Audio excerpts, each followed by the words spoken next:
Hello नमस्ते, आप सभी का स्वागत है इंग्लिश मास्टर पर। और ये हमारा नया चैनल है जिस पर हम लोग डिस्कस करते हैं इंग्लिश स्टेट एग्ज़ाम्स के लिए। आज के वीडियो में हम डिस्कस करेंगे कि एपीओ का जो पेपर आने वाला है, राजस्थान एपीओ का पेपर जो अभी जून में होने वाला है, उसके लिए आपकी तैयारी चूँकि बहुत हद तक आपने कर ही ली होगी तैयारी। अब तैयारी अगर आपकी है तो एक पेपर हम डिस्कस करेंगे आज, जैसा पेपर आपके परीक्षा में देखने को मिलेगा हूबहू वैसा पेपर, ठीक है। वो पेपर हम डिस्कस करेंगे तो आप यहाँ पे अपनी तैयारी परख सकते हैं कि आप कितना यहाँ आपने तैयार कर लिया है, कौन सा वो सेगमेंट है जहाँ तैयार करने की ज़रूरत है। कुछ दिन अभी बाकी हैं तो आप वो सेगमेंट पर्टिकुलर जिसमें प्रॉब्लम आपको आती है वो आप तैयार कर सकते हैं समय रहते। तो आइए स्टार्ट करते हैं पेपर। उससे पहले बता दूं कि एक कोर्स हमारा चल रहा है आरपीएससी और आरएसएमएसएसबी एग्जाम्स के लिए। ये एक प्रैक्टिस बैच है जहां पर हम 15 से 20 घंटे के वीडियोस प्रोवाइड कर रहे हैं। 15 से 20 घंटों में आपको जितने पेपर्स पिछले वर्षों में पूछे गए हैं उनका सोल्यूशन हम यहाँ करेंगे। कॉन्सेप्ट वाइज हम क्वेश्चंस डिस्कस करेंगे। जो हम डिस्कस करेंगे उसका पीडीएफ यहाँ पे अवेलेबल होगा और जिस दिन आप इसको परचेज करेंगे कोर्स को, उससे 6 मंथ्स की वैलिडिटी आपको मिलेगी, ठीक है। तो ये कोर्स बेहतरीन है उन बच्चों के लिए जो प्रैक्टिस करना चाहते हैं, जो अपनी तैयारी को परखना चाहते हैं कि हमारी तैयारी कितनी हो चुकी है, ये देखना चाहते हैं, तो वो ये कोर्स बाई कर सकते हैं। आइए स्टार्ट करते हैं आज की क्लास को। तो आपके जो क्वेश्चंस मिलने हैं आपको, सबसे पहले ग्रामर आपको दे रखी है।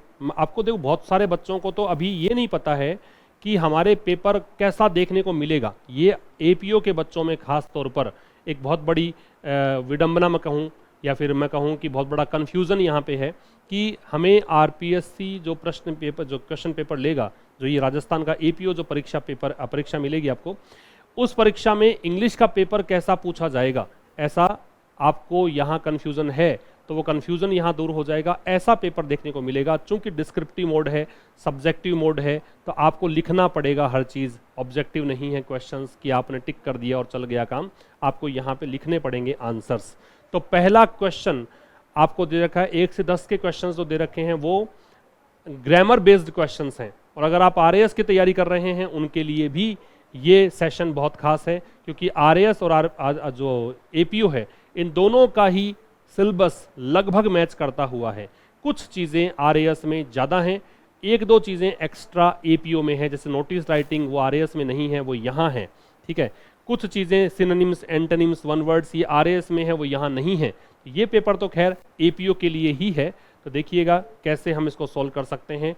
जो आपका सिलेबस है, जो सिलेबस में आपको ग्रामर के टॉपिक्स दे रखे हैं, उन्हीं टॉपिक्स के बेसिस पर ये क्वेश्चंस आपसे पूछे गए हैं। पहला क्वेश्चन पढ़िए और कोशिश कीजिए, मैं एक बार स्क्रीन से हटता हूँ, कोशिश कीजिए कि कैसे इसका आप आंसर निकालेंगे और कैसे सेंटेंस को रीराइट करेंगे। जनवरीज इन्फ्लेशन डिप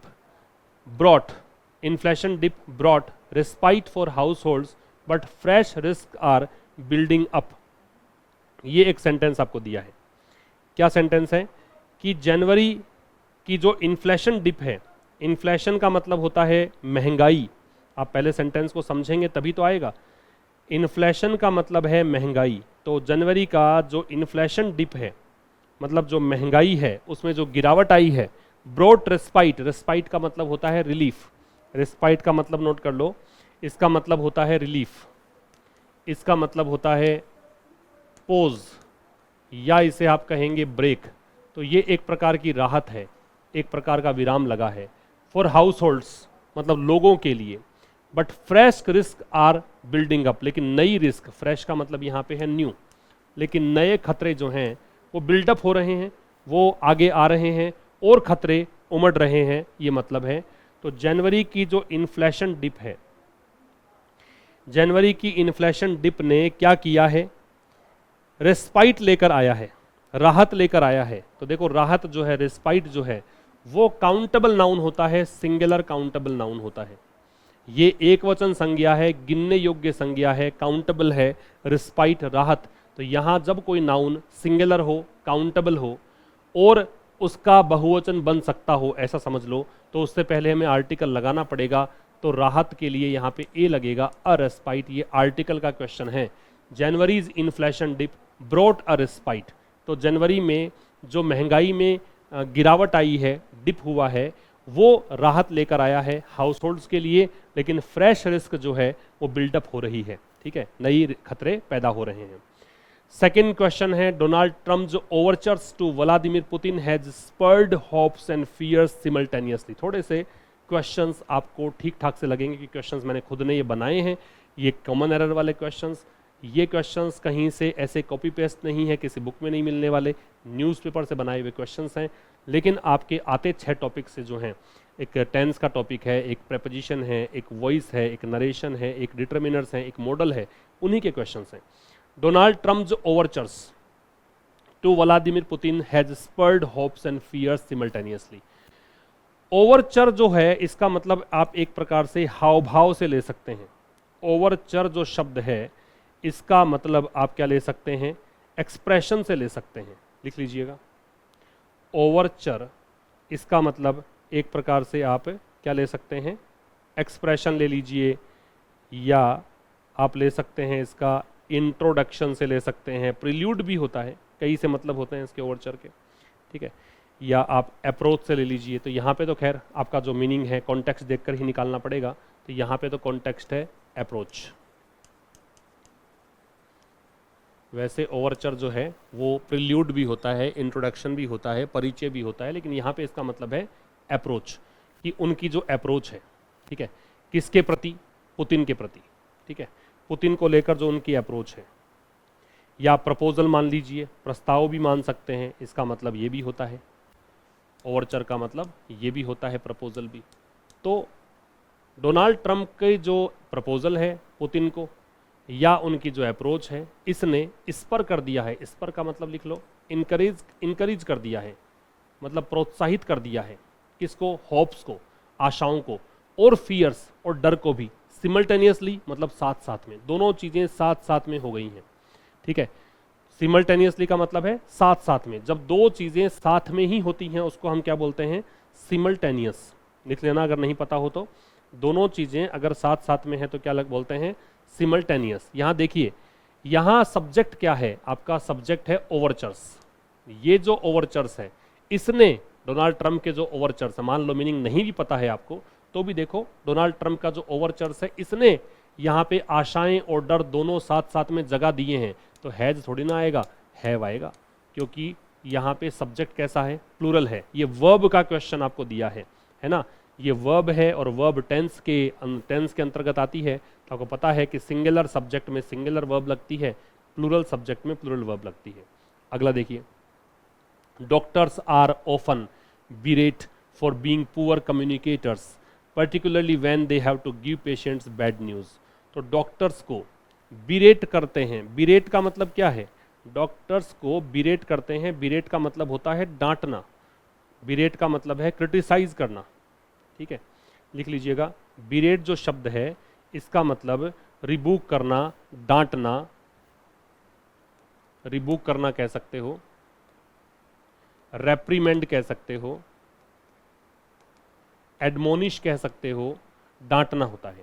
तो डॉक्टर्स को अक्सर खराब कम्युनिकेटर्स होने के कारण उनको ऐसा किया जाता है कि वो कम्युनिकेट ढंग से नहीं कर पाते, वो चीज़ों को सही ढंग से कन्वे नहीं कर पाते, सही ढंग से चीज़ों को समझा नहीं पाते, इसलिए उनको डांटा जाता है। उनकी आलोचना, यहाँ पे ठीक रहेगा, शब्द की आलोचना की जाती है।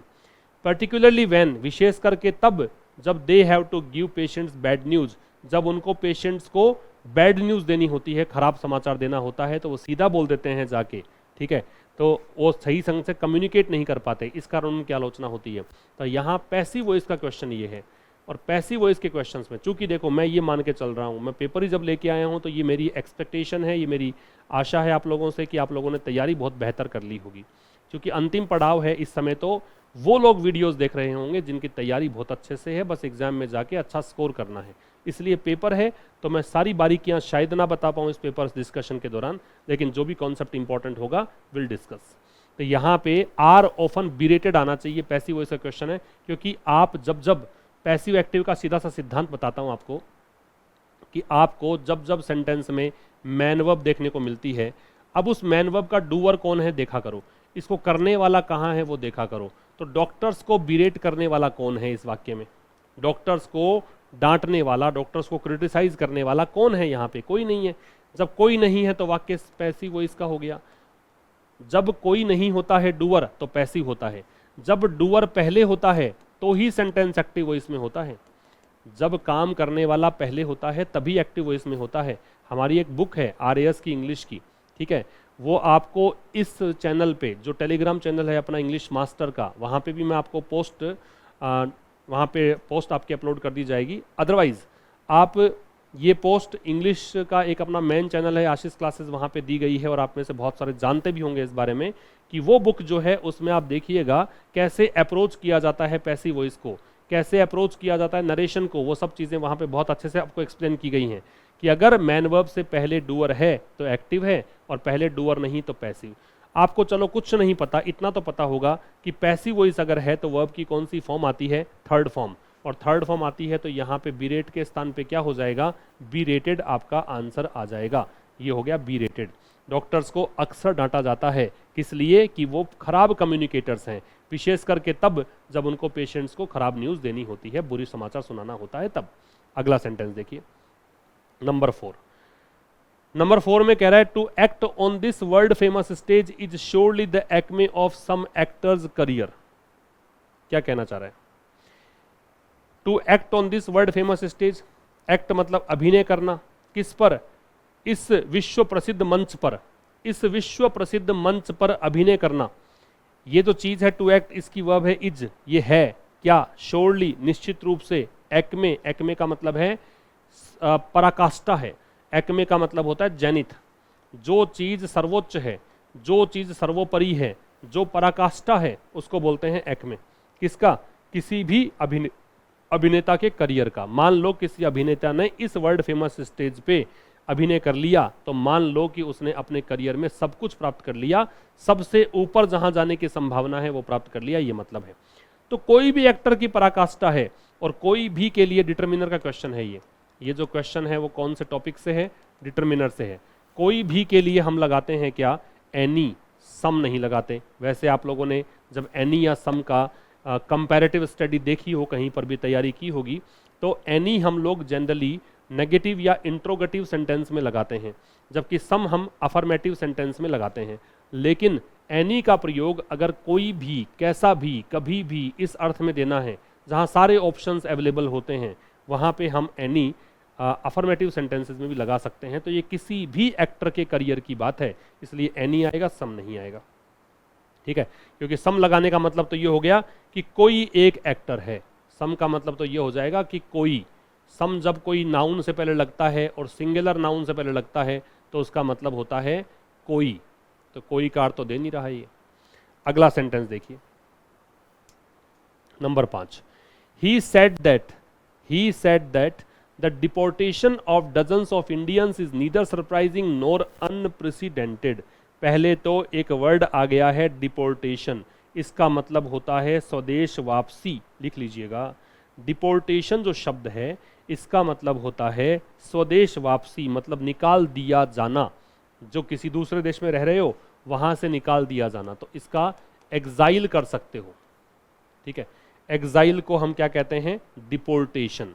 एक्सपेल करने का प्रोसेस, एक्सपेलिंग कह सकते हो, एक्सपल्सन कह सकते हो। तो किसी को बाहर निकालने की प्रक्रिया जो होती है वो क्या कहलाती है, डिपोर्टेशन, ठीक है।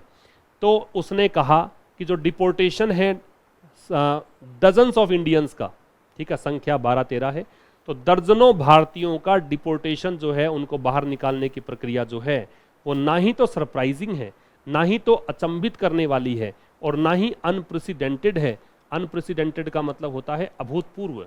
अभूतपूर्व का मतलब हो गया which that which has not happened earlier, that which has not happened earlier, जो पहले कभी नहीं हुआ, जो पहले घटित नहीं हुआ, उसको हम क्या बोलते हैं, अनप्रेसिडेंटेड। अनप्रेसिडेंटेड का मतलब क्या होता है, अभूतपूर्व, ठीक है। तो देखो ये नरेशन का क्वेश्चन है, मैं आपको बताता चल रहा हूं टॉपिक कौन सा है, ये नरेशन है। और नरेशन में एक सिंपल सी बात याद रखें कि कंजंक्शन से पहले अगर सेकंड फॉर्म है, ये तो आपको नरेशन क्या, आपको वैसे भी बेसिक सी बात है, ये मैन क्लोज होता है, मुख्य उपवाक्य होता है। अगर इसमें आप सेकंड फॉर्म देखते हैं तो आगे पूरे सेंटेंस में पास्ट में जाता है सेंटेंस। तो जब आप सेड सेकंड फॉर्म देख रहे हो तो तो आगे भी तो सेकेंड फॉर्म आएगी, तो इज नहीं आएगा, पास्ट में जाएगा तो वॉज आएगा। तो जब सेकेंड फॉर्म दे रखी हो कंजंक्शन से पहले तो पूरे टेंस में पास्ट चला जाता है। इसका ट्रांसलेशन ये हो गया कि उसने कहा कि जो भारतीयों को बाहर निकालने की प्रोसेस है वो ना ही तो सरप्राइजिंग थी और ना ही वो पहले कभी नहीं हुई, ऐसा भी नहीं है, पहले भी ऐसा हो चुका है।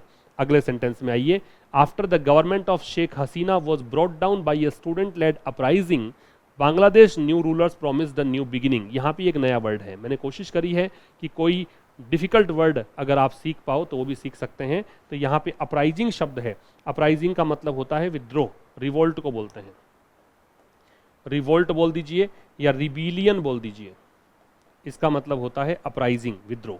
After the government of Sheikh Hasina was brought down, तो शेख हसीना की सरकार को ब्रॉट डाउन करने के बाद, ब्रॉट डाउन मतलब ढहा दिया सरकार, नीचे ले आए सरकार, by a student led uprising, किसके द्वारा, स्टूडेंट के नेतृत्व में जो विद्रोह हुआ उसके द्वारा, बांग्लादेश न्यू रूलर्स, बांग्लादेश के नए रूलर्स ने, प्रॉमिस्ड, इन्होंने एक प्रॉमिस किया है, किसका, अ न्यू बिगिनिंग, एक नए बिगिनिंग का, एक नए शुरुआत का यहाँ पे वादा किया। ठीक है, याद रखो आप, ये टेंस का क्वेश्चन है, पहली बात, ये क्वेश्चन किसका है, टॉपिक का नाम है टेंस। और टेंस टॉपिक में आप पढ़ते हो जब दो काम दे रखे होते हैं पास्ट में, मान लीजिए ये प्रेजेंट है और प्रेजेंट से तुम चले पास्ट की ओर, एक काम यहां हुआ एक काम यहां हुआ, तो ये तो हुआ पास्ट और ये हुआ पास्ट ऑफ पास्ट, जो काम और भी पहले हो गया वो पास्ट ऑफ पास्ट है। तो आप समझिए कि यहाँ पे पहले सरकार गिराई गई है ना, इस विद्रोह के द्वारा, उसके बाद नए रूलर्स ने वादा किया है, तो वादा किया बाद में, सरकार गिरी पहले, तो ये पास्ट ऑफ पास्ट हो गया। और पास्ट ऑफ पास्ट जो होता है वो पास्ट परफेक्ट में जाता है, पास्ट ऑफ पास्ट किस में जाता है, पास्ट परफेक्ट में। और पास्ट परफेक्ट किसको बोलते हैं, हेड प्लस थर्ड फॉर्म को, पास्ट परफेक्ट किसको बोलते हैं, हेड प्लस थर्ड फॉर्म। और ये पैसिव है क्योंकि काम करने वाला बाद में दे रखा है, जब काम करने वाला नहीं होता है पहले तो वो पैसिव ही होता है, चाहे बाद में हो चाहे नहीं हो, उससे फर्क नहीं पड़ेगा। और पैसिव वॉइस अगर है हेड का, तो हेड का पैसिव बनता है हैड बीन से, तो हैड बीन ब्रोट डाउन आपका आंसर आएगा, हैड बीन आएगा। कैसे पहुंचे, पहले आपने ये देखा कि इवेंट्स जो हैं वो कौन से टेंस का है, इवेंट यहाँ पे पास्ट का है, पास्ट ऑफ पास्ट का है, पास्ट परफेक्ट का है, उसका पैसिव तुम्हें चाहिए तो हेड का पैसिव हैड बीन से बना दीजिए। अगले क्वेश्चन में आइए, अगला क्वेश्चन है, the efficacy of a welfare programme is directly proportional with the enthusiasm of the government implementing it. Efficacy का मतलब होता है इफेक्टिवनेस, प्रभावशीलता। एफिकेसी का मतलब क्या होता है, इफेक्टिवनेस, प्रभावशीलता।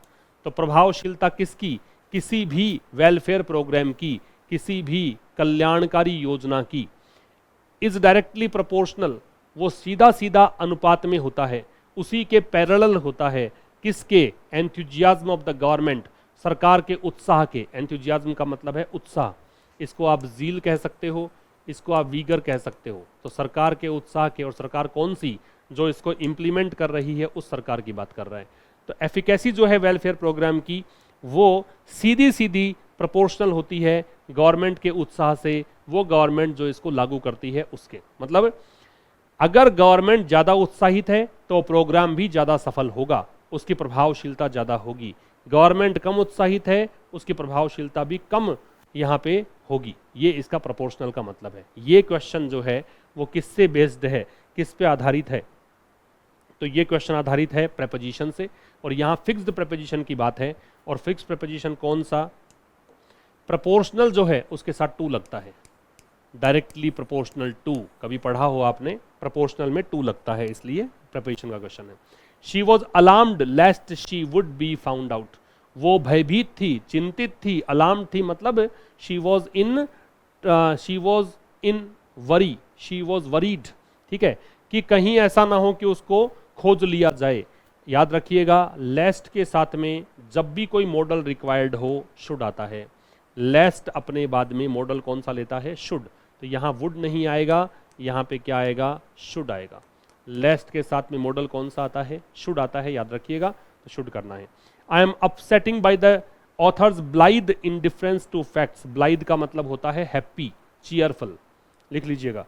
ब्लाइद का मतलब होता है खुश, ब्लाइद जो शब्द है इसका मतलब लिख लो खुश होता है, हैप्पी होता है।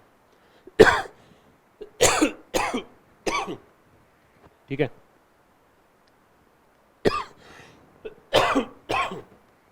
अच्छा एक और, ब्लाइथ का मतलब लिख लो।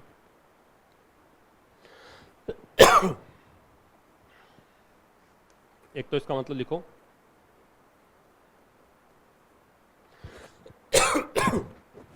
हैप्पी या चीयरफुल।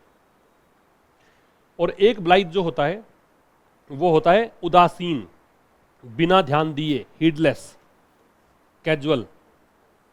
जो हीडलेस है, जो कैजुअल है, उसको भी हम ब्लाइथ बोलते हैं, एडजेक्टिव है ये। ठीक है, हीडलेस, केयरलेस, कैजुअल, ये भी होता है ब्लाइथ। ठीक है, तो क्या कह रहा है, I am upsetting by the authors blithe indifference to facts. तो ये कह रहा है मैं अपसेट हूं, किससे, कि ऑथर ने जो बिना ध्यान दिए उदासीनता दिखाई है। यहां पे फिलहाल हैप्पी से तो मतलब निकलेगा नहीं आपका, तो मैं अपसेट हूं लेखक के द्वारा जो बिना ध्यान दिए फैक्ट्स की अवहेलना की गई है, फैक्ट्स को बिल्कुल उदासीनता से जो पेश आया है लेखक, मतलब उस तथ्यों को ध्यान ही नहीं दिया, इस चीज से अपसेट हूं। अपसेट में आईएनजी नहीं आता, ये टेंस का क्वेश्चन है। अपसेट अपने बाद में आईएनजी नहीं लेगा, अपसेट आएगा, आई एम अपसेट बाई। ठीक है, अपसेट में आईएनजी नहीं आता है। नंबर 10 एक अंतिम क्वेश्चन, 10 क्वेश्चन, मतलब ये केवल ग्रामर की बात कर रहा हूं, आगे क्वेश्चंस और भी हैं। Elon Musk has tasked with the responsibility of helping to reduce US government spending. क्या बनेगा, एलन मस्क जो है उसको काम दिया गया है, उसको टास्क दिया गया है क्या, कि वो सहायता करे, उसको जिम्मेदारी मिली है एलन मस्क को कि वो यूएस सरकार का जो खर्चा है, यहां तुम चाहो तो गवर्नमेंट स्पेंडिंग कर सकते हो, लेकिन नहीं भी लगाओगे अपोस्ट्रोफी एस तो भी काम चल जाएगा। गवर्नमेंट स्पेंडिंग का मतलब भी सरकारी खर्चा है, यूएस सरकार के खर्चे को कम करे, इस काम को दिया गया है।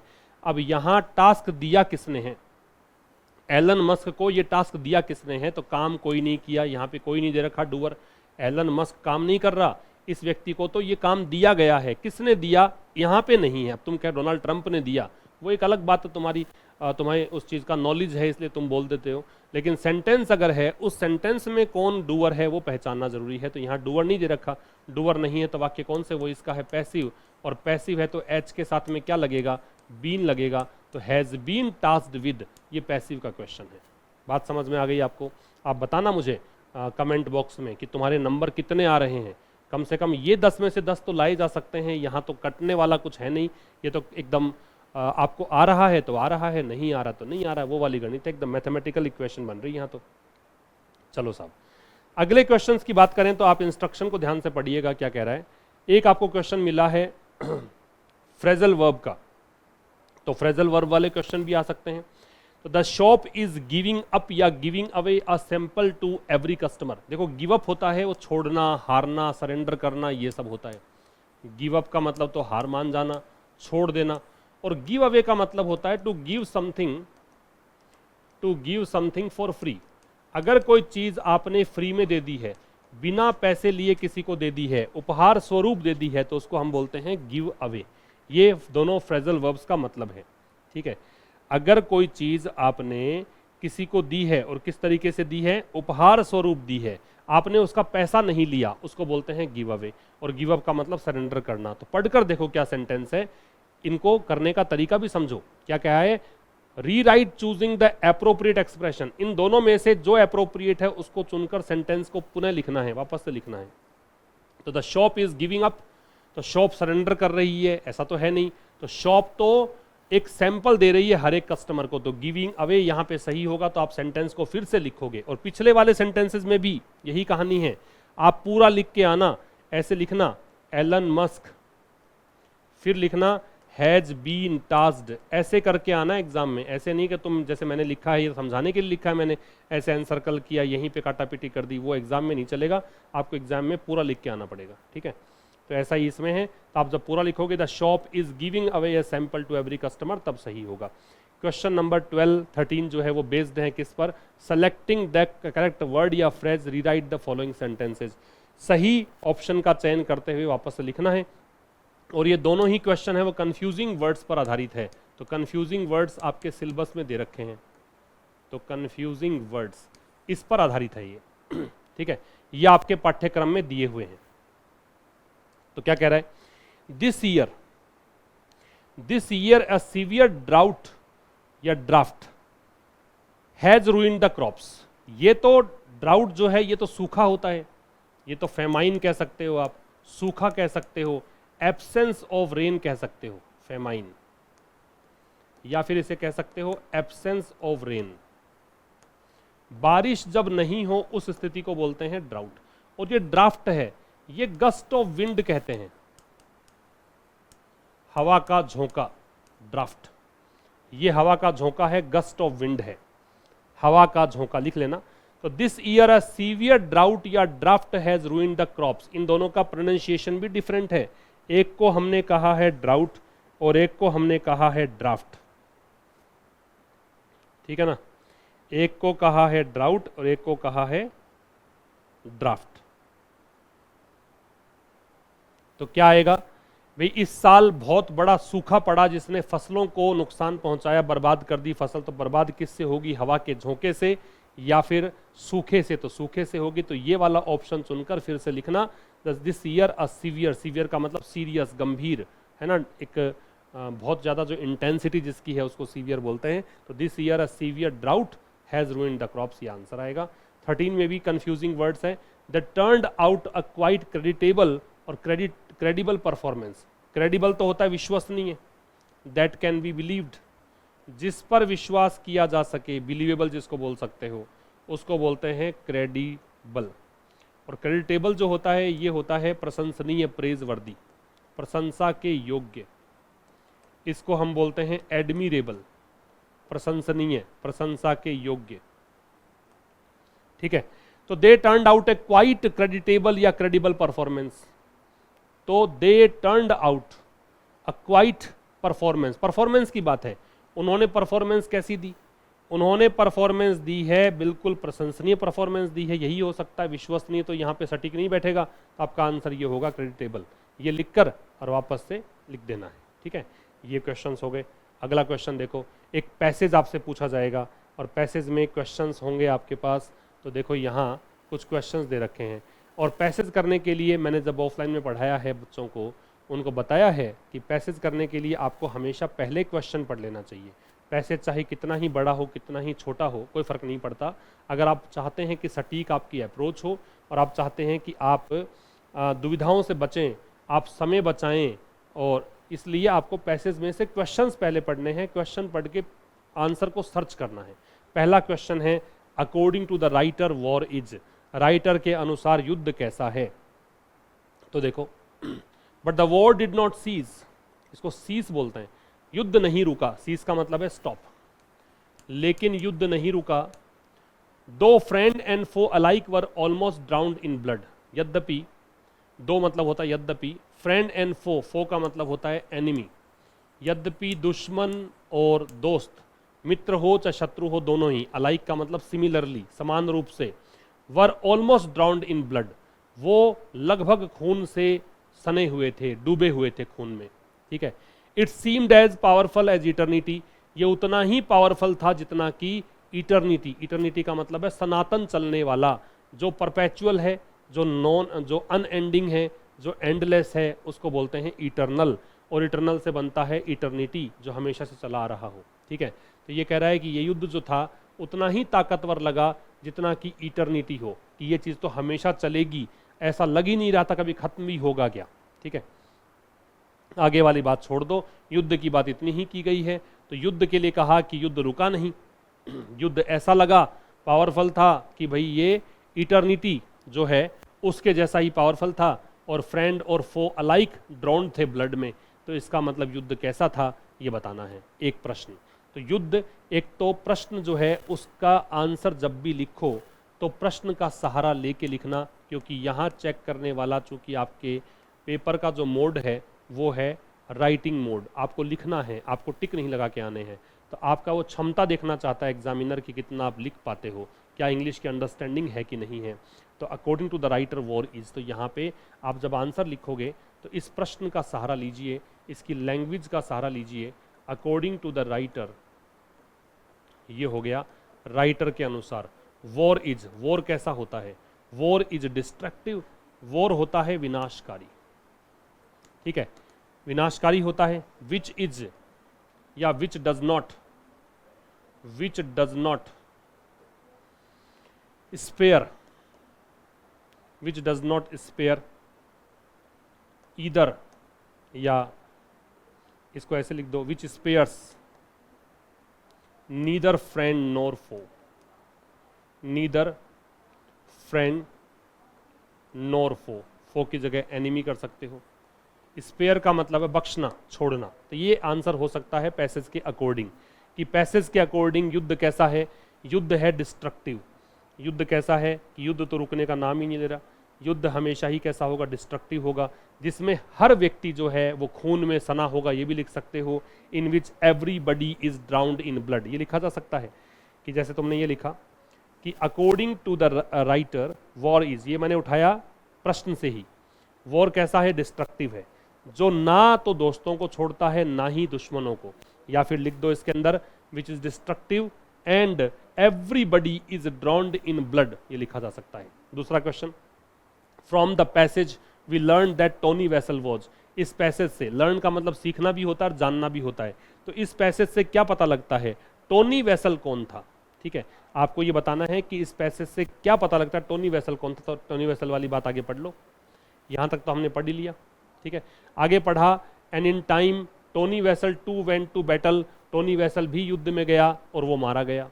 The country gave Patience a widows pension, तो कंट्री ने, देश ने, पेशेंस नाम की जो महिला है, ये पी देखो कैपिटल दे रखा है तो नाम है, उसको विडो पेंशन दी। इसका मतलब टोनी वेसल कौन था? इसका पति था। जब टोनी वेसल मरा तब इसको विडो पेंशन मिली, इसका मतलब टोनी वेसल कौन था? वो इस महिला का पति था। तो ये आपको समझ में आता है। यहाँ से थोड़ा सा ट्रिकी क्वेश्चन था, तो क्या लिखोगे कि फ्रॉम द पैसेज, यहाँ से उठाइए, फ्रॉम द पैसेज, पैसेज से वी लर्न दैट, हमें ये समझ में आता है, पैसेज से हमें ये समझ में आता है दैट टोनी वेसल, कि टोनी वेसल जो था, was, from the passage we learn that Tony Wessel was, क्या था Tony Wessel? Tony Wessel was the husband of, the husband of Patience, Patience का हस्बैंड था। पेशेंस यहाँ पे नाम है महिला का, पी कैपिटल दे रखा है, ठीक है। तो पैसेज से हमें ये समझ में आता है कि टोनी वेसल कौन था? टोनी वेसल पेशेंस का हस्बैंड था, ठीक है। लिख लीजिएगा ये आंसर। ये ऐसे आंसर्स लिखने आपको आएंगे तब जाके काम चलेगा।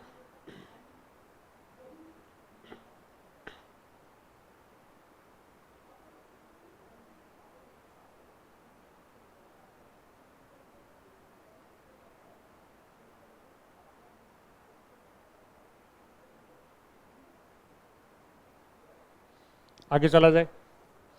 आगे क्वेश्चन आपसे पूछा, क्वेश्चंस की संख्या पैसेज की 6 दे रखी है आपको, 2 क्वेश्चंस हमने किए हैं। तीसरा क्वेश्चन है, what change did come in Olive's life after her parents death, parents की मृत्यु के बाद। एक तो समझ में आना चाहिए कि what exactly the question is asking you, है ना।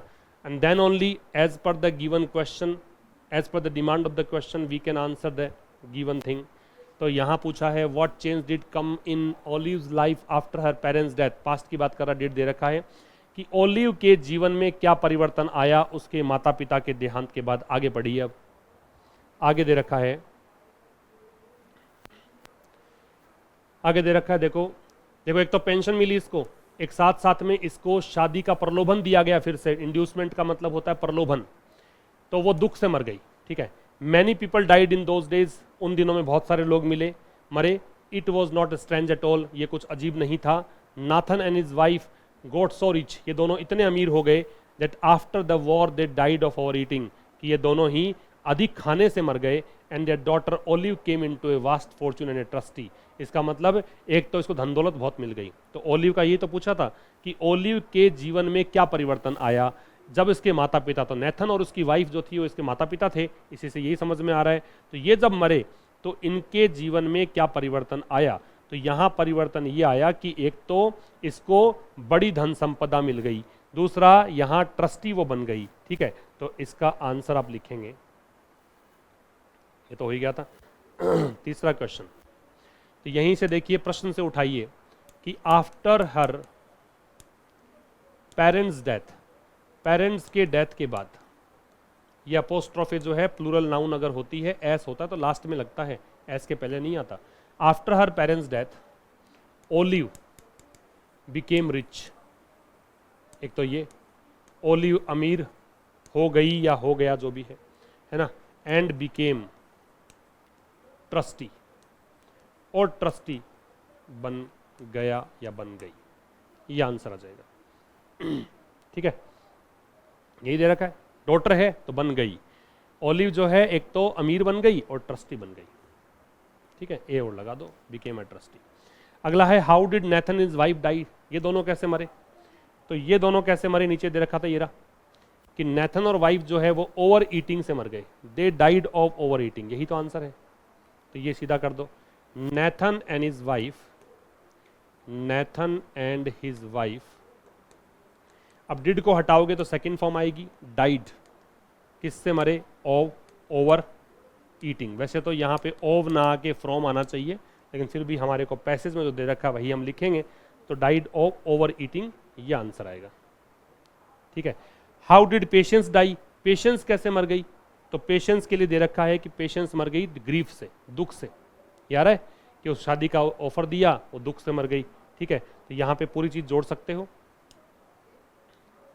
तो पेशेंस डाइड, पहले सब्जेक्ट आया, डिड को हटाया, सेकंड फॉर्म लगाई, died of grief. When she, जब उसको प्रपोजल दिया गया फिर से विवाह करने का, when she was given an inducement, जब उसको प्रलोभन दिया गया, ओ मैरिंग अगेन, ठीक है। तो जब उसको पुनः विवाह करने का एक लालच दिया गया तब वो ग्रीफ से मर गई, ये आंसर है। और पैसेज से बताना है कि भाई सिनोनिम किसका, टेम्पटेशन, प्रलोभन, प्रलोभन के लिए क्या वर्ड है, तो देखो इंड्यूसमेंट बताया मैंने अभी आपको, ये नोट भी अभी लिखा भी मैंने, तो इसका आंसर इंड्यूसमेंट आएगा, प्रलोभन, इंड्यूसमेंट, ये आपको पैसेज में दे रखा है वर्ड, ये इसका सिनोनिम आएगा। क्लियर है, तो ये हमने पैसेज किया। पैसेज के बाद क्या है, मतलब ये सेशन लाने का मेरा उद्देश्य ये है कि आप गो थ्रू तो हो एटलीस्ट, कि ऐसा पेपर आने वाला है, गो थ्रू तो हो कि ऐसा लेवल भी आ सकता है, ठीक है। तो आप बताना मुझे कमेंट में कि कितने मार्क्स आपके आ जाएंगे। ये कुछ ट्रांसलेशन है। पहला पूछा पश्चिम बंगाल की 3 लोकसभा सीट पर शुक्रवार को मतदान जारी है, ये ट्रांसलेशन है। तो देखिए क्या होता है, किसी भी ट्रांसलेशन को करने के लिए सबसे पहले सब्जेक्ट लगाते हैं। सब्जेक्ट क्या है इसमें, मतदान जारी है, तो मतदान को क्या बोलेंगे, वोटिंग, है ना, है, इज, वोटिंग इज। अब उल्टा चलेंगे, मतदान जारी है, जारी को क्या बोलेंगे, कंटिन्यूअस बोलेंगे, या एक काम और कर सकते हैं, कंटिन्यू क्रिया भी होती है तो वोटिंग कंटिन्यूज भी कर सकते हैं, ठीक है, या गोइंग ऑन कर सकते हैं, जारी है, वोटिंग इज गोइंग ऑन, जारी है, ठीक है। गो ऑन का मतलब भी किसी प्रोसेस का कंटिन्यू होना ही होता है, तो voting is going on, voting जारी है। फिर कह रहा है पश्चिम बंगाल की 3 लोकसभा सीट पर शुक्रवार को, तो जो जो दे रखी है आपको लाइंस यहाँ पे वो सब बता दो, ठीक है। तो किस पर है, या तो चाहो तो आप यहाँ पे उल्टा ही चलने दो, सब्जेक्ट आपने निकाल दिया, वर्ब आपने निकाल दी इज, और जारी हमने लिखा, तो क्या लिखा, इज गोइंग ऑन। फ्राइडे को ऑन फ्राइडे, ठीक है, फ्राइडे को 3 लोकसभा सीट पर, on 3 Lok Sabha seats, on 3 Lok Sabha seats, ठीक है, पश्चिम बंगाल की, तो क्या आ जाएगा, of West Bengal, of West Bengal, पूरा लिख दो, वेस्ट बंगाल। आप चाहें तो ये ऑन फ्राइडे लास्ट में लगा सकते हैं, क्योंकि टाइम बता रहा है, टाइम लास्ट में लगाया जा सकता है, एडवर्ब है, और मैं तो क्लास में बताता हूं बच्चों को कि टाइम वाला जो फ्रेज है या फिर कोई वर्ड है वो लास्ट में ही लगाया करो, ये एडवर्ब है। तो voting is going on on Friday, ये गो ऑन एक तो है जारी रहना, ये ऑन है प्रेपोजिशन, ये वाला जो सेगमेंट है गो ऑन वाला, ये ऑन फ्राइडे वाला, ये तुम लास्ट में भी लगा सकते हो, ठीक है। तो voting is going on Friday on 3 Lok Sabha seats of West Bengal, ठीक है। सभी आरोपी फरार हैं, सब्जेक्ट क्या है, सभी आरोपी, तो क्या आ जाएगा, ऑल द अक्यूज्ड या ऑल अक्यूज्ड, अक्यूज्ड का मतलब आरोपी, ऑल द क्रिमिनल्स, क्रिमिनल्स अपराधी हो जाएंगे, आरोप जिस पर लगाया गया वो कन्विक्टेड कह सकते हो, या तो कन्विक्ट कह सकते हो या अक्यूज कह सकते हो। फरार हैं, अब ये देखो एक फ्रेज भी होती है के लिए आप लगा दो आर। फरार को बोलते हैं एट लार्ज, एट लार्ज का मतलब होता है जो पकड़ में नहीं आए हैं, फरार हैं। तो all the accused are at large ये कह सकते हो, all the accused are at large. At large एक फ्रेज है, इसका मतलब होता है फरार होना, ठीक है। अगला है स्वस्थ रहने के लिए शरीर में सभी पोषक तत्वों का सही मात्रा में मौजूद होना बेहद जरूरी है। स्वस्थ रहने के लिए शरीर में सभी पोषक तत्वों का सही मात्रा में मौजूद रहना बेहद जरूरी है।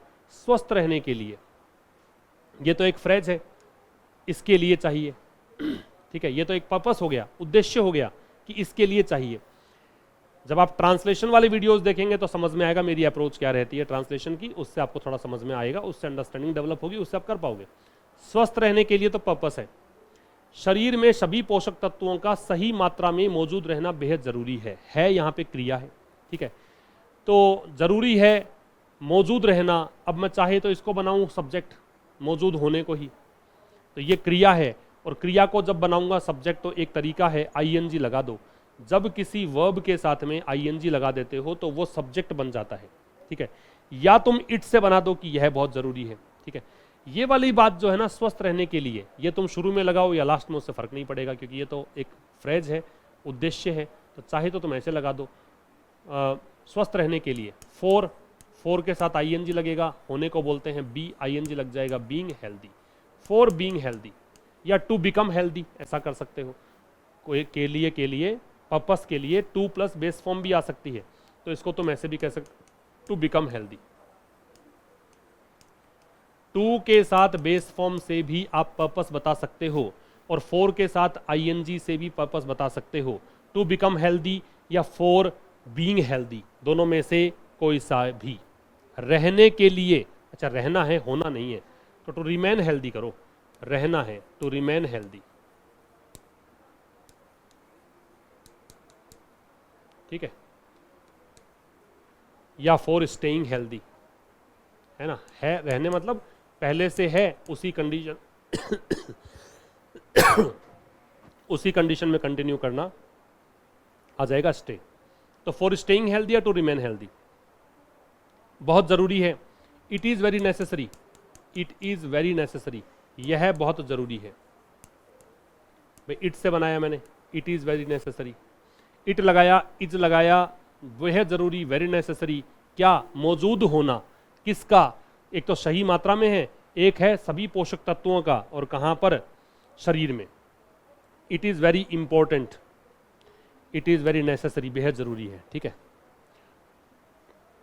इट इज वेरी नेसेसरी, और मौजूद होना, क्या मौजूद होना, टू एग्जिस्ट, मौजूद होना, ठीक है। क्या, सभी पोषक तत्वों का सही मात्रा में शरीर में, to exist all the nutrients, ये हो गया सभी पोषक तत्व सही मात्रा में, in proper quantity, proper quantity सही मात्रा में, या फिर राइट क्वांटिटी, किसमें, इन बॉडी, ये बन जाएगा। It is very necessary to exist all nutrients, all the nutrients in the right quantity कर दो, इन प्रॉपर क्वांटिटी कर दो, चाहो तो ऐसे कर दो, इन राइट क्वांटिटी, ठीक है। कहां पे, इन बॉडी, और बॉडी से पहले आप द लगा सकते हो, बॉडी से पहले द लगाया जा सकता है, जैसे बॉडी ऑर्गन से पहले हम द लगाते हैं, वैसे बॉडी से पहले भी द लगाया जा सकता है। एक तरीका तो ये है। एक और तरीका है कि तुम मौजूद होना ये स्टार्ट कर देते, ठीक है। तो आप मौजूद होने के लिए सीधा वर्ब को आईएनजी फॉर्म में लिखते कि एग्जिस्टिंग, है ना, existing of all the nutrients in right quantity is very necessary, है ना, या इन बॉडी लगा देते हैं, existing of all the nutrients in the body, इसको ऐसे बनाते हैं, existing of all the nutrients, सभी पोषक तत्वों का मौजूद होना, existing of all the nutrients, ठीक है, इन राइट क्वांटिटी, सही मात्रा में,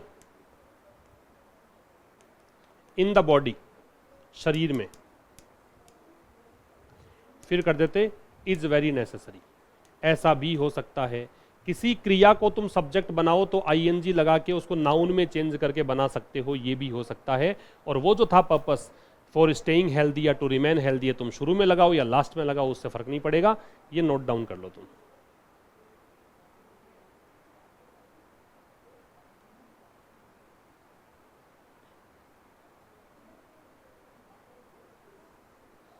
ठीक है, अगला देखो।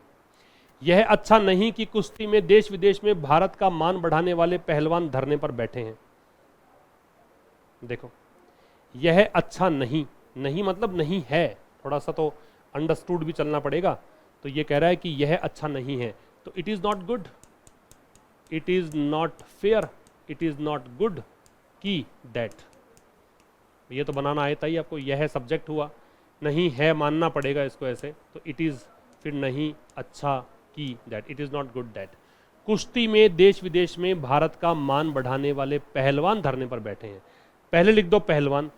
पहलवान के बारे में जानकारी जितनी भी है कि ये इन्होंने मान बढ़ाया है ना, ये लिख दो। फिर बैठे हैं, क्रिया लगा दो, ऐसे कुछ करना पड़ेगा इसका। तो it is not good that. अब लगाओ पहले पहलवान, पहलवान लगाओ द रेसलर्स, रेसलर्स मतलब पहलवान, कुश्ती लड़ने वाले।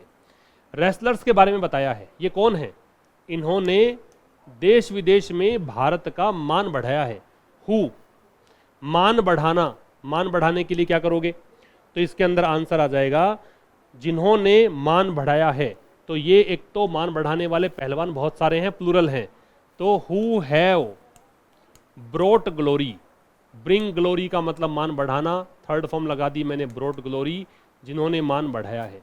ठीक है, वो रेसलर्स कौन से हैं? जिन्होंने मान बढ़ाया है।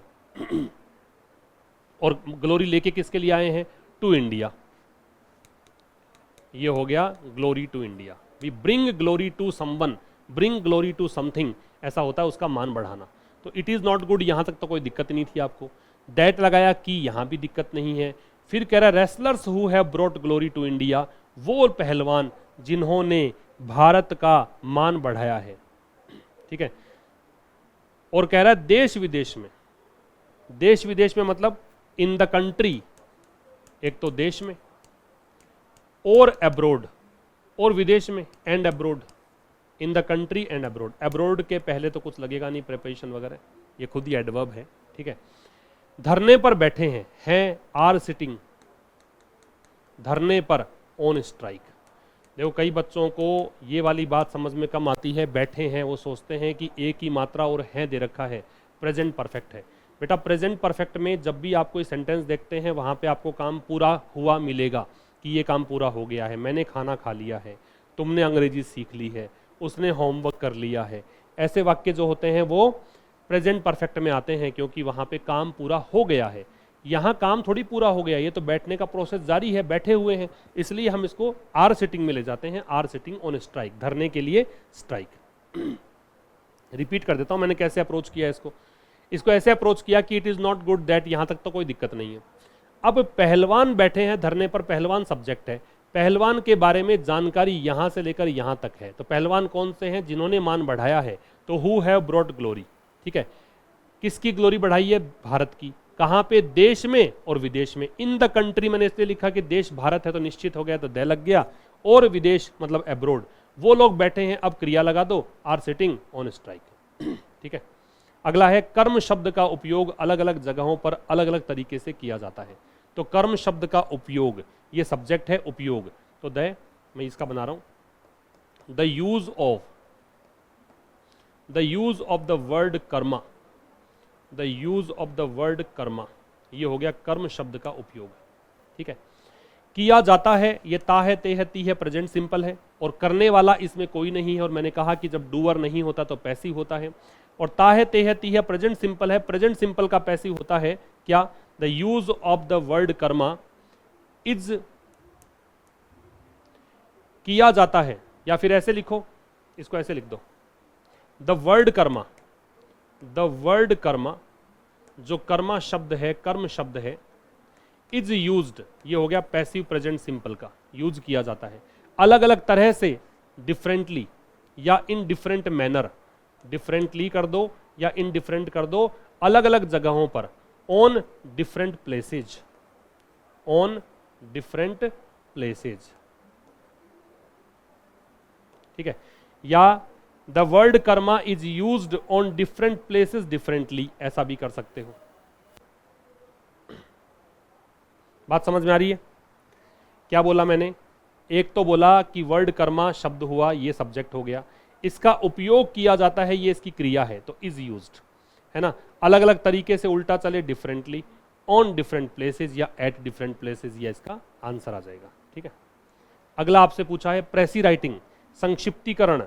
संक्षिप्तीकरण की कहानी देखो ऐसी है कि एक तो संक्षिप्तीकरण जितने वर्ड लिमिट दे रखी होती है उसका 1/3 करना पड़ता है। कुछ बातें सुन लो, पूरी बातें तो हम क्या ही डिस्कस कर पाएंगे इसके अंदर, क्योंकि प्रेसी राइटिंग अलग से मैंने आपको पढ़ाया है इस चैनल पर, वहां जाके वीडियो देखना। इस चैनल पर प्रेसी राइटिंग का वीडियो मैंने दिया है कि प्रेसी राइटिंग कैसे होनी चाहिए। तो प्रेसी राइटिंग जो है एक तो आपको 1/3 में करनी है, और लिखा भी हुआ है यहाँ पे कि make a precis of the following passage in about 1/3 of its length, कि अपने जो भी लेंथ है इसकी, जितनी भी इसकी वर्ड लिमिट है, उसका 1/3 में इसका प्रेसी लिखना है। तो प्रेसी राइटिंग करने के लिए 1/3 में लिखना है, एक सूटेबल टाइटल देना होता है, लास्ट में वर्ड लिमिट मेंशन करनी होती है, शब्दों को रिपीट नहीं करना होता है, कट कॉपी पेस्ट नहीं करना है, अपने आइडियाज़ नहीं लगाने हैं, स्पेशल कैरेक्टर्स का यूज़ नहीं करना है, ठीक है, शॉर्ट एंड स्वीट लिखनी है, precis writing to the point होनी चाहिए। ये सब मैंने बताया है उसमें, प्रेसी राइटिंग वाला वीडियो देखना। और हाल फिलहाल इस प्रेसी का जो आंसर है, पहले तो इस प्रेसी को तुम देख लो, चाहो तो फोटो ले लो इसका। वैसे मैं इस पीडीएफ को प्रोवाइड करवा दूंगा आपको अपना टेलीग्राम चैनल जो इंग्लिश मास्टर है उस पर, तो वहां से आप देख पाओगे इसको। तो एक तो तुम इसको फोटो ले लो इसकी।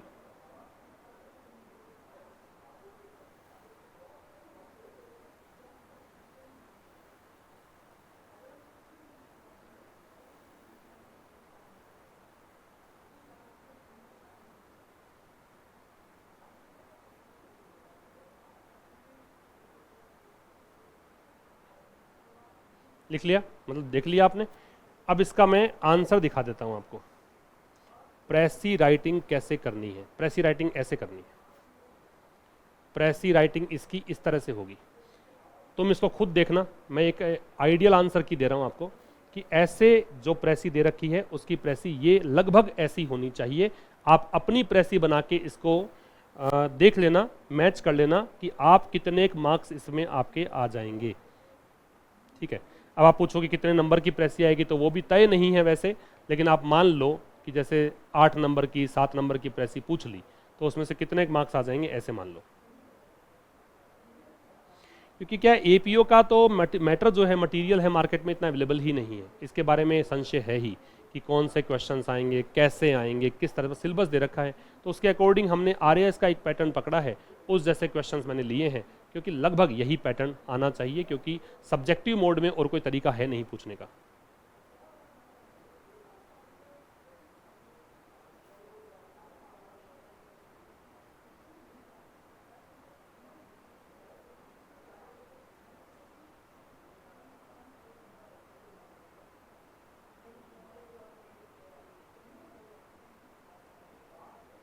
हो गया। अगला क्वेश्चन देखिए क्या है। ये तो आपका प्रेसी वाली कहानी हो गई। अगला क्वेश्चन आपसे पूछा, ये तो प्रेसी है, ये 2 क्वेश्चंस और हैं। ये आपसे पूछे हैं कि भाई आप है ना ये बताओ, एक तो लेटर राइटिंग है, लेटर और रिपोर्ट में से कह रखा है कि एक आएगा आपके, लेटर और रिपोर्ट में से कोई एक चीज़ आपसे पूछी जाएगी, और एक नोटिस और दे रखा है, ठीक है।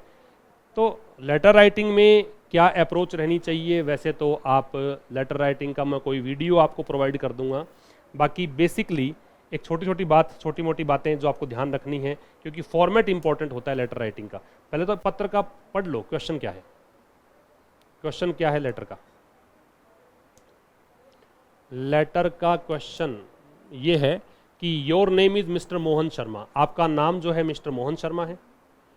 राइट एन एप्लीकेशन, एप्लीकेशन लिखनी है पोस्ट ऑफ कैशियर के लिए to Ms JP brothers New Delhi, मतलब एक ऑर्गेनाइजेशन है, एक कंपनी है, वहाँ पे आपको अप्लाई करना है इस जॉब के लिए। तो जॉब आपको चाहिए, उसके लिए आपको पत्र लिखना है, ठीक है।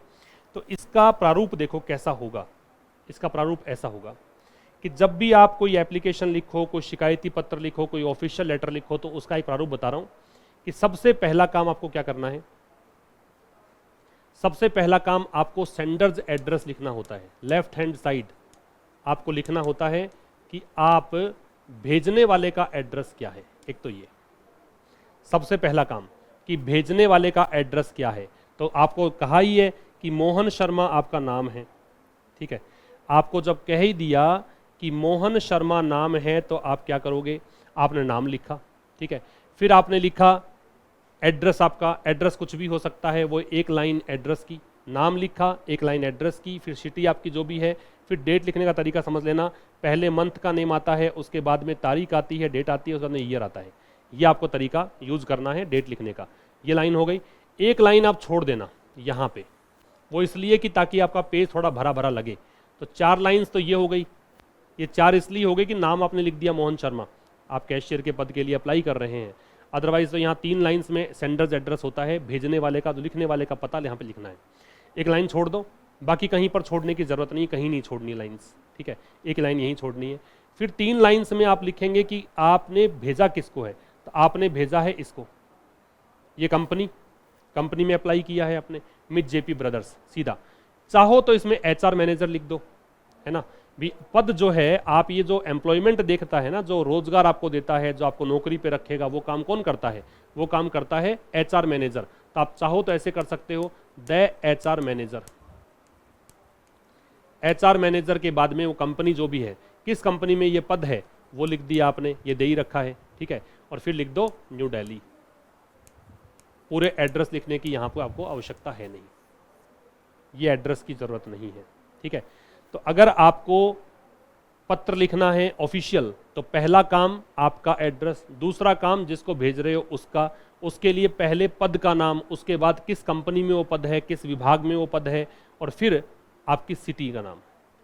लाइन भी देख लेना, एकदम से ऐसे लाइन में आ रहा है, ऐसे जिग जैग नहीं है, कोई इधर उधर नहीं करना है, सारे लेफ्ट साइड लेने हैं, सब कुछ एक सीध में, एक सिमेट्री इसकी देखनी पड़ेगी आपको, एक जैसा होना चाहिए। मिस्टर का एम, ये देखो, ये देखो, ये देखो, सब एक लाइन में है। सब्जेक्ट लिखना है, सब्जेक्ट आपको प्रश्न में ही दे रखा होता है। क्या प्रश्न है, प्रश्न फिर से देख लो। प्रश्न है कि आपको ये लिखना है किस लिए, आपको अप्लाई करना है पोस्ट ऑफ कैशियर, इस पद के लिए अप्लाई करना है, इसलिए आपको पत्र लिखना है। तो देखो क्या दे रखा है, for applying for the post of cashier.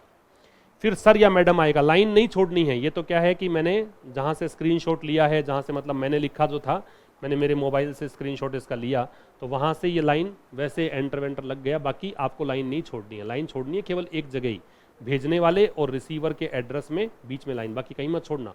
Sir लिखना, सर लिख के कॉमा लगाना, ठीक है। मैं कुछ कुछ फॉर्मेट समझा रहा हूँ, समझ में आपको आ जाए तो। और फिर आप यहाँ शुरू करिए कि पत्र किस लिए लिखा है। पहली चीज़ आप इंट्रोड्यूस कीजिए, बीच 3 पार्ट में, 3 पैराग्राफ में लिख सकते हैं। जो अपना किताब है आरएएस वाली, उसमें बहुत अच्छे से बताया गया है आपको कि 3 पैराग्राफ कौन कौन से होंगे। पहला पैराग्राफ होता है इंट्रोडक्शन का, कि आप पत्र क्यों लिख रहे हो। दूसरा पैराग्राफ होता है बॉडी पार्ट, कि आप जो पत्र लिख रहे हो उसका मूल जो है यहीं पे है।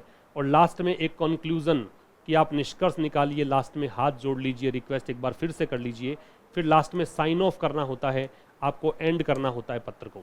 तो इंट्रोडक्शन में आप लिखिए कि पत्र क्यों लिखना चाह रहे हो। तो आपने लिखा, I have come to know from a reliable source, कि मुझे किसी भरोसेमंद सोर्स से पता लगा कि आपको एक कैशियर की सर्विस की ज़रूरत है, ठीक है। इसलिए मैं इस अपॉर्चुनिटी को आपको, मतलब इस पोस्ट के लिए सर्विस ऑफर करने के लिए मैं इस अपॉर्चुनिटी को ले रहा हूँ, ठीक है। मतलब मैं इसको अवसर मानते हुए पत्र लिख रहा हूँ। तो आपने पत्र लिखने का प्रयोजन समझा दिया, ये हो गया इंट्रोडक्शन।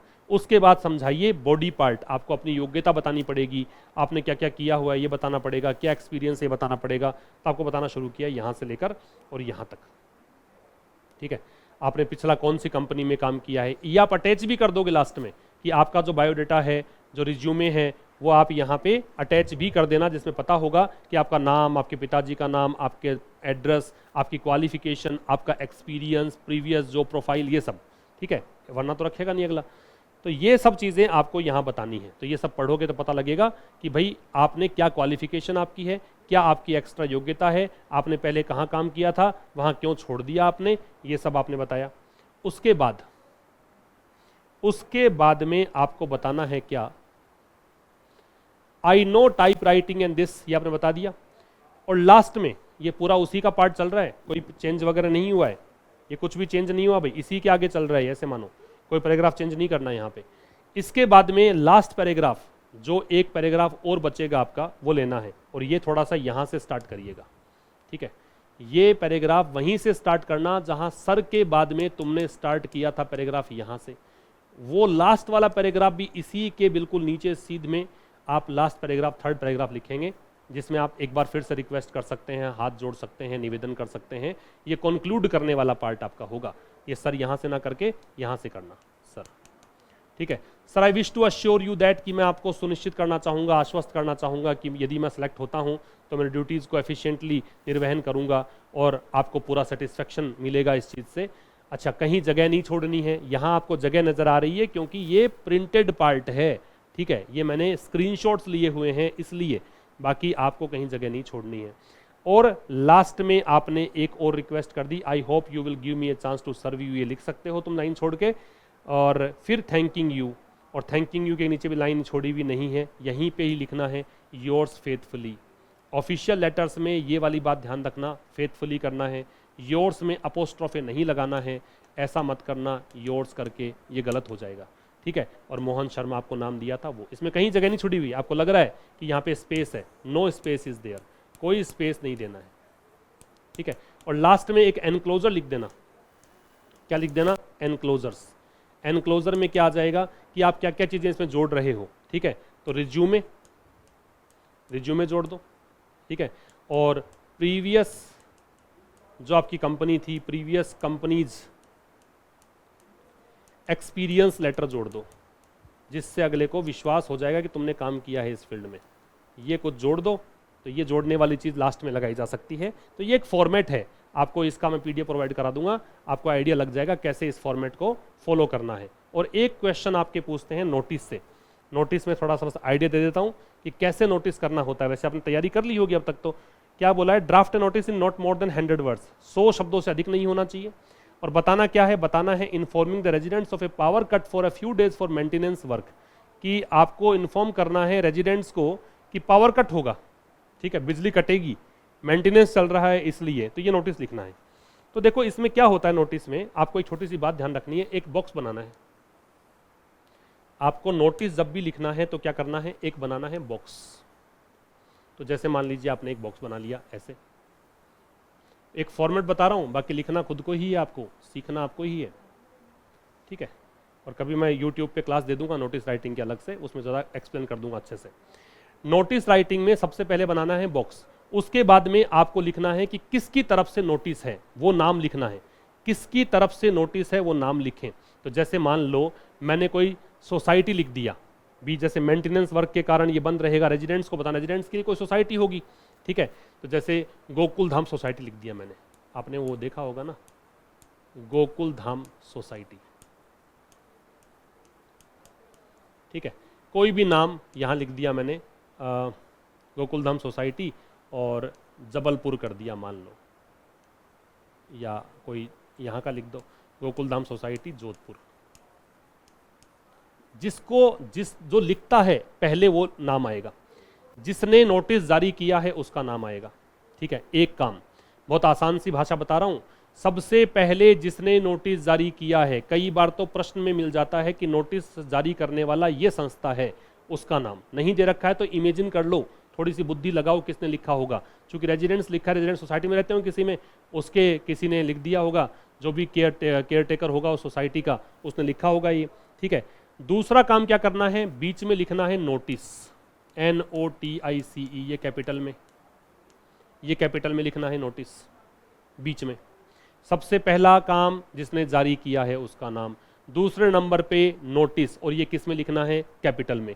तीसरा काम इसके नीचे लिखो जिसका टाइटल कि तुम्हें नोटिस देखते ही पता लग जाना चाहिए किस बारे में है, तो क्या है, पावर कट, पावर कट इस बारे में है। तो पावर कट ही लिख दो बस खाली, आगे पूरा नहीं समझाना है, पूरा तो नीचे समझाना है, पावर कट। ये हो गया आपका नोटिस। चाहो तो इसको अंडरलाइन कर सकते हो, चाहो तो मत करो, कोई खास बात नहीं। इसके इधर ही पावर कट जहां तुमने लिखा है ना, उसके नीचे या यहाँ पे आप डेट लिख दें कि नोटिस कब का है। तो आप डेट लिखने का तरीका वही है, पहले आप लिखो मंथ का नेम, जैसे मैंने लिखा मई, फिर लिख दो तारीख, तारीख जैसे हो गई मान लो मैंने लिख दिया मई और 08 और ये 2025, ऐसे ये डेट, ठीक है। इस तरीके से आपको लिखना है और फिर उसके बाद में आपकी लैंग्वेज आ जाएगी कि क्या लैंग्वेज होनी चाहिए। ये मैं फॉर्मेट बता रहा हूँ। सबसे पहला काम आपको क्या करना है, सबसे पहला काम जिसने नोटिस जारी किया है उसका नाम। दूसरा काम क्या करना है, दूसरा काम करना है आपको कि जो नोटिस आपने लिखा है उसके लिए नोटिस शब्द बड़ा बड़ा लिखो, ठीक है। तीसरा काम क्या है, तीसरा काम क्या है, टाइटल। और ये डेट जो है ना तुम यहाँ लिख दो, डेट थोड़ा सा यहाँ लिख दो, ये ठीक रहेगा। यहाँ पे मई और जैसे तुमने लिखा 08/2025, ये डेट हो गई। नोटिस लिख दिया, टाइटल लिख दो, नोटिस का टाइटल क्या है। फिर बता रहा हूँ, नोटिस जारी किया उसका नाम, नोटिस कैपिटल लेटर में, टाइटल, डेट इससे पहले, कहीं पर भी इसके पहले, मतलब टाइटल से पहले यहाँ लगा दो ये डेट, ठीक है, ये डेट हो गई। फिर आपको नोटिस की रूपरेखा, वो लैंग्वेज कि this is to inform that, है ना, या it is informed to all the residents of the society. ये थोड़ी भाषा समझनी पड़ेगी कि आपको ये सूचित किया जाता है कि मेंटेनेंस वर्क के चलते लाइट कटौती रहेगी, है ना, इनकन्वीनियंस के लिए हमें खेद है, ये कुछ दिन चलने वाला है।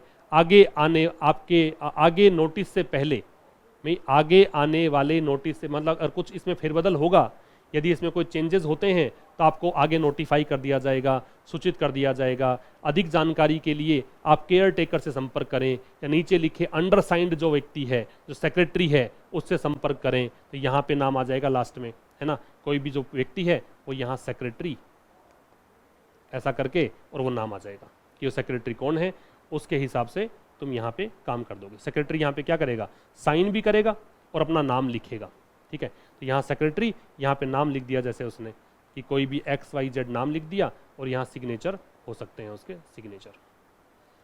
ये इस तरीके से आपको नोटिस लिखना होता है। बात समझ में आ रही है? रिपीट कर रहा हूँ, क्या कहना चाह रहा हूँ मैं। सबसे पहले जारी जिसने किया है उसका नाम, फिर नोटिस कैपिटल लेटर में, फिर टाइटल, टाइटल से पहले डेट लेफ्ट हैंड साइड। और जब पूरा नोटिस लिख चुके होते हो तो लास्ट में लिख दिया करो कि इनकन्वीनियंस के लिए खेद है, इनकन्वीनियंस इज रिग्रेटेड, और for more information you can contact the undersigned. अधो हस्ताक्षर जिसके हैं, जिसने नीचे लिखा है उसका। अब यहाँ पे क्या होता है कि किसने लिखा है, तो आप उसका नाम लिखोगे, उसका नाम, उसका पद और साइन, ऐसा होता है इसके अंदर। बाकी नोटिस राइटिंग की एक विशेष क्लास भी हम ले लेंगे, तो ये एक प्रारूप आपको याद रखना है, ठीक है। तो ये आपका आज का सेशन था जिसमें मैंने बताने की कोशिश करी कि आपको पेपर लगभग ऐसा मिलेगा, इस तरह के क्वेश्चंस परीक्षा में देखने को मिलेंगे, ठीक है। आप बताना मुझे आपकी तैयारी कैसी है, कमेंट करना जो भी बच्चे देखते हैं कि आपकी तैयारी फिलहाल इस पेपर को देखते हुए कैसी आपको लग रही है। चलिए नेक्स्ट किसी वीडियो में मिलते हैं। प्रेसी राइटिंग वाला वीडियो ज़रूर देख लेना, वहाँ से प्रेसी राइटिंग बहुत अच्छे से आपकी तैयार हो जाएगी, ठीक है। अगले किसी वीडियो में मिलेंगे, तब तक के लिए नमस्कार, थैंक यू वेरी मच।